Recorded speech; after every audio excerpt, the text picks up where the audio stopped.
a performance-based culture remotely? How do you do it? Yeah, so culture is one of those things that you need three parts. First, you need to know what your culture is, and every culture is a little bit different. I like to focus my culture on having fun, ideas, feedback, accountability, and stuff like that focuses on growth and self-improvement, but also having a good time. Then you need to find people that fit that culture, which is what you do in the interview and the onboarding process. The C in SIC stands for culture, the first C or the second C.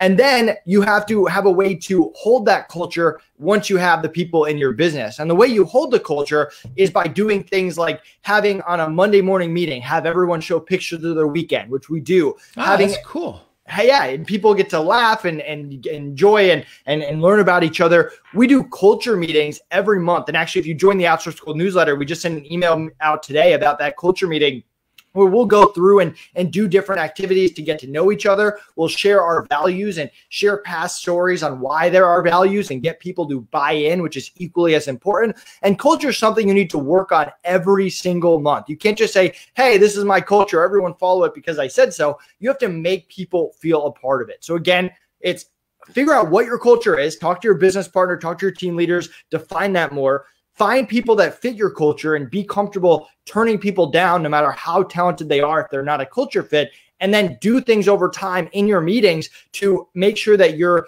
having everyone maintain that culture over time and removing people that are not a culture fit. Do you know Jeff Sass? I'm not sure. We might have connected at some point. Jeff's a branding guru. He was on the podcast a few weeks back. And another tip that he gave us for internal to build that performance-based culture is get everybody on the same page and build a brand story. So everybody knows, exactly what the company is about. And it doesn't have to be long, but it is an actual kind of chapter out of a book. It might be 4 or 5 pages. So the process that he walks you through is really cool, where every person working on your team knows exactly where the company's coming from.